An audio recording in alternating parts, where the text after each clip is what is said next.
if somebody holds somebody at gunpoint and they want to steal their vehicle, they would say, oh my gosh, shucks, I didn't know there was a child in this car. Let me pause.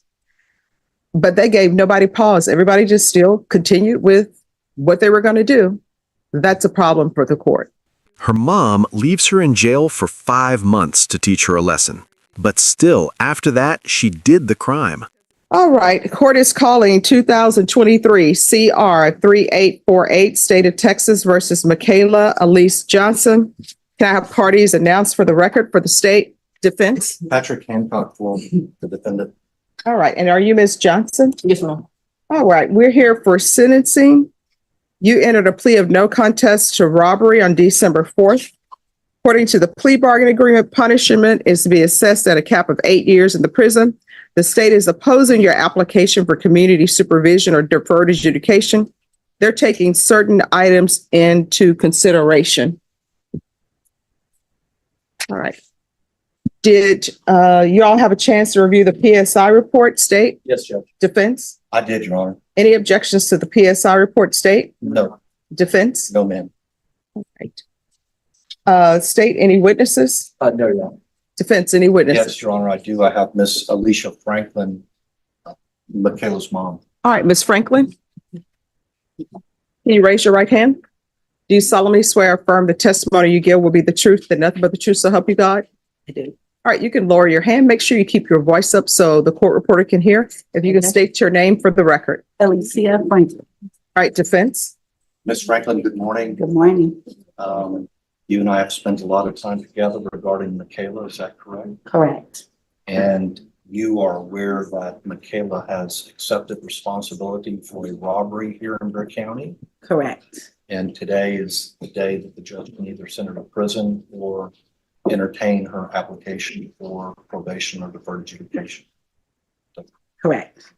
Ms. Franklin, let me just ask you, how old is Michaela? As of now, she is 18. When the case started, she was 17. And when did she turn 18? November 3rd.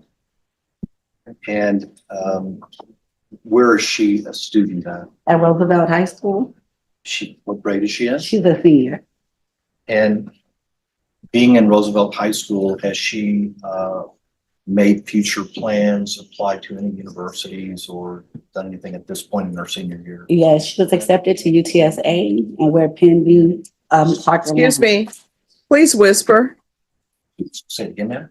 She was accepted to UTSA, and we're pending the application for Clark Atlanta University. Very good.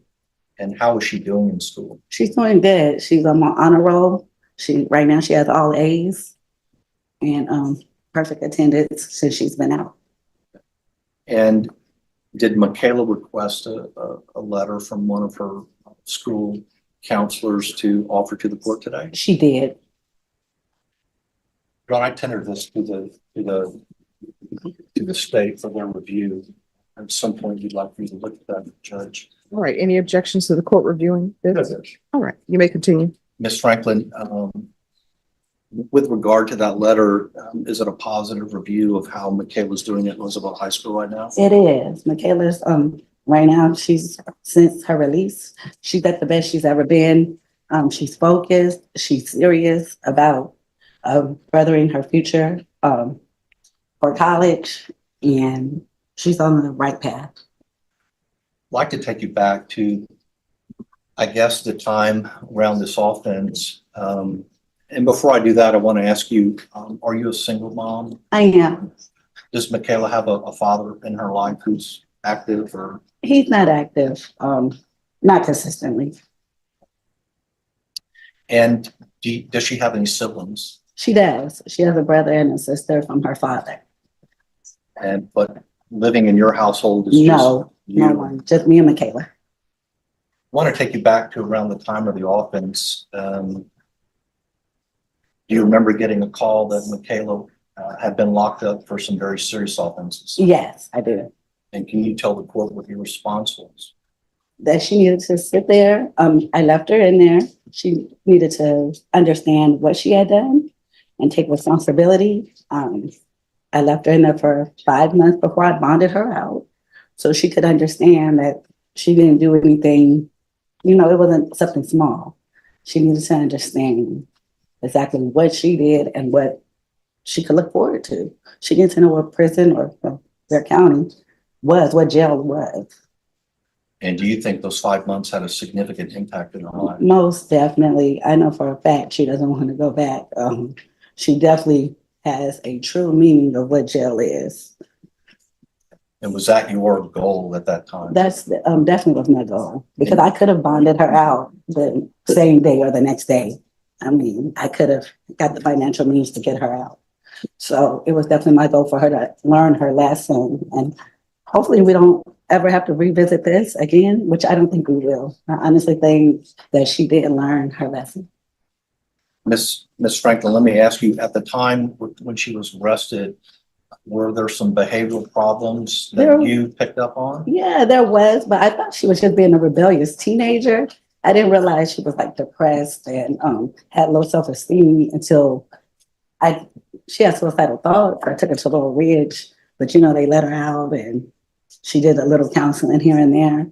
So I thought she was just being more rebellious to herself. I honestly didn't know it was mental health issues there. But once I did know, I've gotten her help. What mental health issues have you discovered regarding Michaela? Definitely depression, low self-esteem. We've been going through exercises with the counseling sessions. And me, myself, just trying to boost her up and get her on the right path to feel good about herself. And do you think you're on a positive path right now? Most definitely we are. She's back living at home. She lives at home. Our relationship is really good. She's more open. We actually have conversations about how she's feeling. And I think we're on a really good path. And that's different than what it was before the Most definitely. She would stay to herself more, lock herself up in her room. Just for me, what I thought was normal teenage stuff, but evidently it was a little deeper than that. Ms. Franklin, you own the business. Would you tell the judge what you do for a living? I do. I'm Sugar Glamour Salon. A hair salon in San Antonio. And have you and Michaela talked about her interest in working in the salon? Yes, but actually before this she did. She was my assistant. And to be honest, I need her back as an assistant, but she wants to be a barber and to get her through college. It'll be something for her to fall back on. And I can, I'm also an instructor, so she can get some of her hours through me. You mentioned that she's been accepted to UTSA. Yes, she's been accepted to UTSA, but she's also, we're pending the application for Clark Atlanta, which she preferably would want to go. And what would be her interest in studying in college? Business marketing.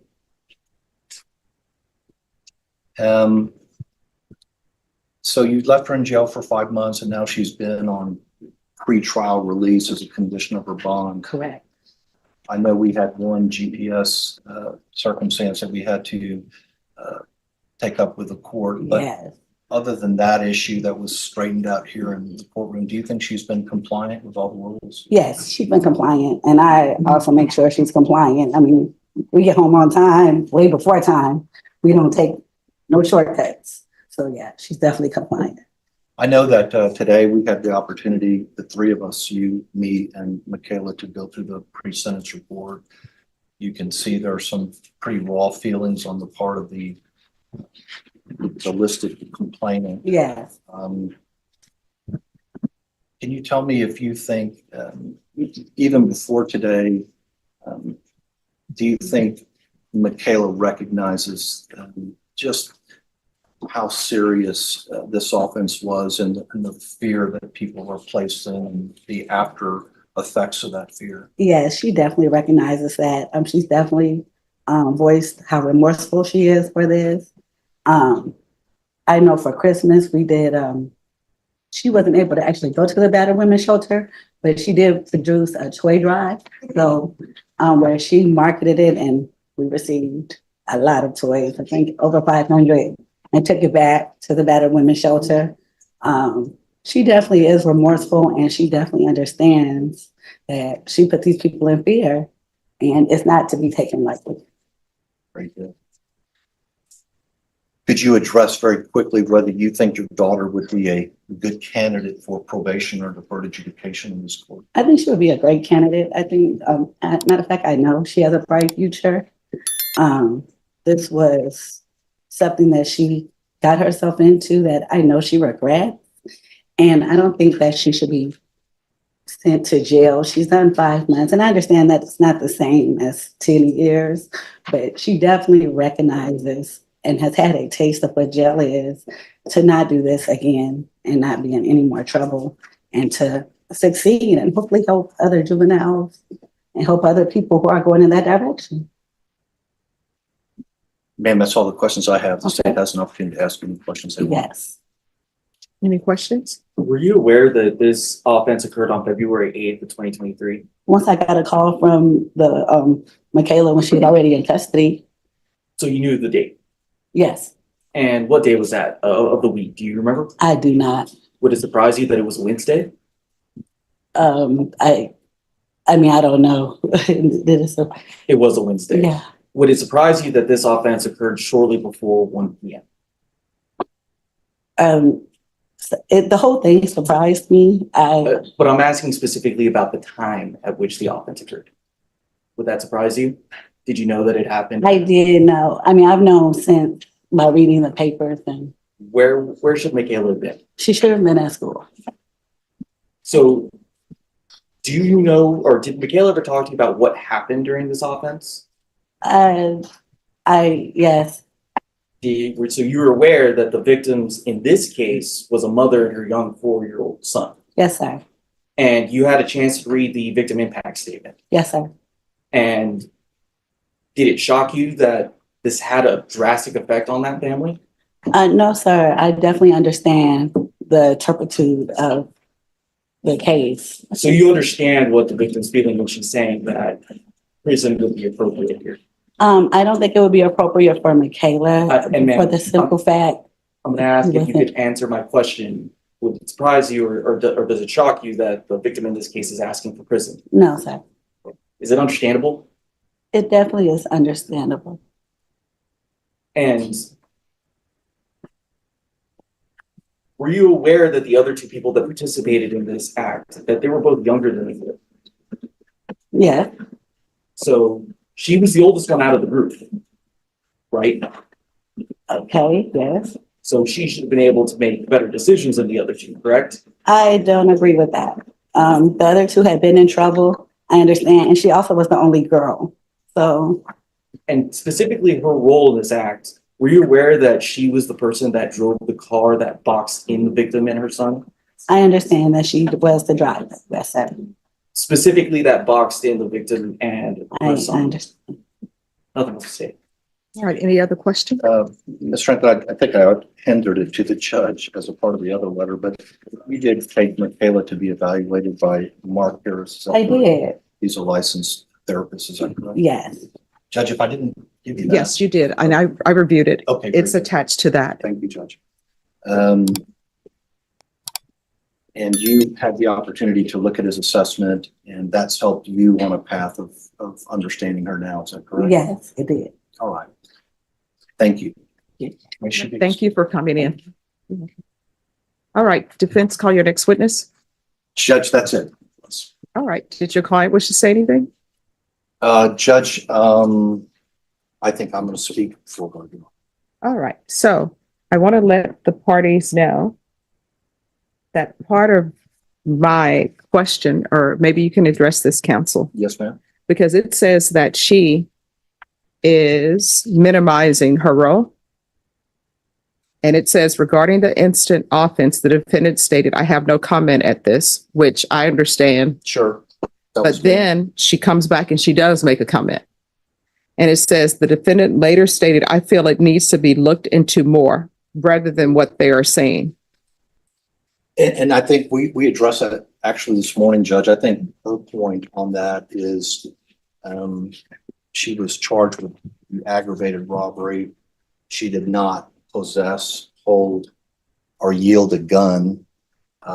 And so it's been kind of a process of explaining that to her. So I think that she's not minimizing her role as far as doing things with those young men. However, I think she's made a distinction that, contrary to what the state wants to put forward, is that she was not the leader of this. She was a follower in this, and she did not possess or hold a gun on anyone. So I think as to Miss Ballard's point in the PSI, maybe she could have gotten out of the car and said, hey, don't do that. She didn't do it. But the point of the matter is that she was in the car and not actively terrorizing these people. I make that distinction, but I also understand that if she was there, that she's a part of it. All right, because I'm reading the PSI. I'm sorry, reading the stipulations. And the stipulations, it says that she was the one who boxed the driver in. Well, Judge,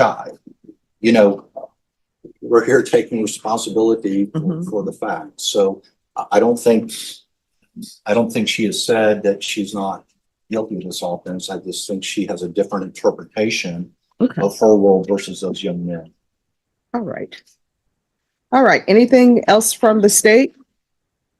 I was informed by our victim advocates that the witness on Zoom was dressed. It was a brown sweater. That's what she's saying that she was wearing. No, the person who was on Samsung, that wasn't a brown sweater. Unless I'm colorblind or something's going on, they had on no top. Well, all right, Judge. I just wanted to make sure. All right. Thank you. All right. I don't want to overstep, but I do want to make a brief argument when it's time. Yes, you may proceed. So, Judge, when I first started representing this young lady, she was in jail. And as her mother said, usually I have to field those questions, how quickly can we get out of jail? I think Ms. Franklin took a very brave approach for a single mom, and that is that I want her to sit there. These are serious charges. I want her to get a taste of incarceration. I want her to understand that you have to be penalized or punished for the things that you do. So 5 months passed by. And so I think that the value in that here in the courtroom today is that she has a taste of incarceration.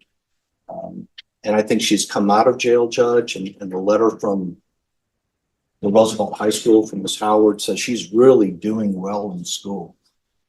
It's far for me to believe she's 17 years old when I met her and charged with such a serious crime, and she's turned 18 and she's only 3 months into her 18th year. So Judge, it's one of those things. She's got a bright future. She's got hopefully acceptance into a school in Atlanta. She's been accepted to UTSA. Those letters, in my opinion, Judge, from Roosevelt High School, those are hard letters to get for the defense. And that's a really fine letter that supports Michaela in her application for probation. I don't want the court to think that she's minimizing this, because we've spent hours talking about the what ifs and how you can't find yourself in that situation.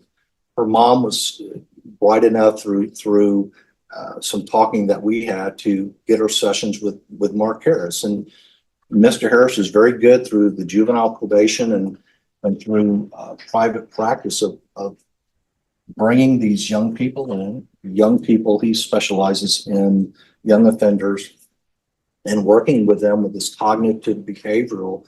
You can't find yourself in the situation. You can't find yourself around the situation. If you do, then you need to leave. You don't need to be boxing anybody in cars. So I think this has been put square upon Michaela. I think she's done a great job out on bond. I think she's doing a great job in school right now. I can tell you that her relationship with her mother has never been better. I just really beg this court to give this young woman a chance.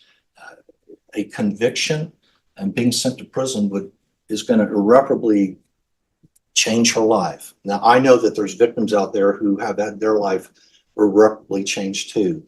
There's nothing we can do about that. But this is a young lady who's clearly on a positive path, and we'd like for her to stay there with the court's permission. State. Judge, the situation here is that they specifically targeted a mother and a young child. That child's been damaged for the rest of his life. He's gone through immense trauma. And the role that Ms. Johnson played here was an important one. She boxed them in. She's the reason why they could not get away. I understand that she's made a lot of progress after the fact, but in that moment, she could have made different choices. Choices is what she's gonna have to make going forward. It's something that the state feels that prison would be appropriate here. The victims feel that prison would be appropriate here. That's what we're asking for. Judge, I just want to, you see more of these PSIs than I do, but it looks like the juvenile offenders who I think have the more serious role in this. I can't read this correctly, but it looks like one of them had his cases dismissed, maybe placed on probation, and then one was sent to some kind of TYC placement. So I guess if I look at that, Judge, I just argue that there will be some kind of equitable position here by the court to figure out what to do with Michaela. Again, Judge, deferred adjudication on second-degree felony is quite a good thing. I mean, we all know what deferred adjudication is, but sometimes it doesn't mean a do diddly damn in court. Here, it makes a big difference because it gives her a chance to prove herself, and it gives the court a long leash to make sure that she's doing well. I don't know what else we could bring the court to show that she's remorseful, doing well at home, doing well on her conditions of bond. So again, we would ask that the court wisely place her on deferred adjudication. Understand that she's done 5 hard months in the Bexar County Jail. I think she spoke about her fear of the jail with Mark Harris in that letter. I think her mom made a good decision, and we're hoping that will sway the court in giving her a chance at a future without being another young Black female with a conviction on her. Here's the court's problem, and what I think people need to look at. Sometimes punishment, and all attorneys will tell you, when we're in law school, they tell you about the purposes of sentencing. Sometimes the purpose of sentence is for rehabilitation. Sometimes it's just punishment. Sometimes it's protecting the community. There are a whole host of reasons. But your problem is sometimes when you've done something that is considered so horrendous, right? No matter the changes you've made, sometimes it's just a prison offense. There are a lot of people who do things that I'm sure if they could go back in time, they would have changed it. They would have said, I wouldn't have done it. But the boxing of someone in with your vehicle, and I read the PSI report, and I read the stipulations. In the stipulations, the driver of the vehicle said, hey, my son is in the car. And that didn't give anybody pause. I would think that there are certain things that should give people pause. For example, if somebody holds somebody at gunpoint and they want to steal their vehicle, they would say, oh my gosh, shucks, I didn't know there was a child in this car. Let me pause. But they gave nobody pause. Everybody just still continued with what they were going to do. That's a problem for the court. So this is what the court... Isn't the problem that she was, no matter what her role was, it was still going to be something that was horrendous because it's a robbery. Yeah. So and I'm not trying to argue with the court, but under that circumstance, then no one should be eligible for deferred adjudication. Well, counsel, as you're aware, there are different types of robbery. And there are some robberies that don't involve a child. State? Your Honor, so right here, one thing I did notice in the letter for the psychiatrist, something that is bothered me, I've seen it somewhere in here, is that Ms. Johnson, she said she gave them a ride but did not know their intentions, but she played a role in boxing them in. She says that she had never had or handled a gun that night. When the police lit up her car, the boys threatened her if she didn't keep going. One of the boys threatened to shoot her if she stopped. Nowhere is that brought up in the report that she had mentioned that she had said that they had threatened her. So that's just something that is, Well, I don't think it's her feeling, so it's not going to be in a police report.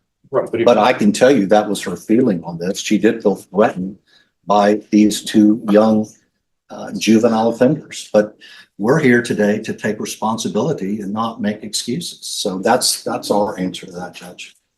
All right. Is there anything else before the court makes its ruling? No, Your Honor. no, you're not.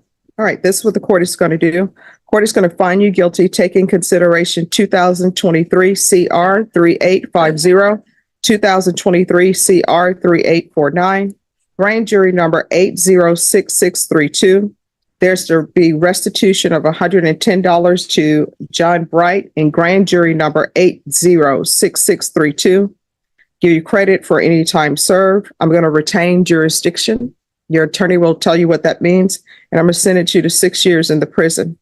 Did you review what it's entitled trial court certification with your attorney? Did you understand it and did you sign it? Because this is a plea bargain agreement, because I followed your plea bargain agreement, because you waive your right to appeal, you do not have the court's permission to appeal. Because this is a felony conviction, you're not allowed to own or possess any weapons or ammunition. If you have a question over what a weapon or ammunition is, you'll need to speak to your attorney. And Mr. Hancock, you can explain to her what that means. I will, Judge. All right.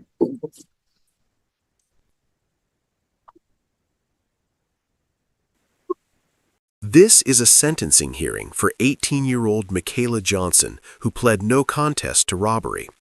Now, here's where the courtroom drama kicks in. Her mom took a tough love approach that had everyone in the room listening. She purposefully left her daughter in jail for 5 months before bailing her out to teach her a lesson. Judge Boyd had to weigh that against a truly terrifying crime. Michaela boxed in a mother and her 4-year-old son with her car during a robbery. Despite Michaela's recent turnaround, earning A's and a college acceptance, the judge focused on the sheer terror inflicted on that family. She acknowledged the rehabilitation efforts, but called this a prison offense. In the end, she sentenced Michaela to 6 years in prison.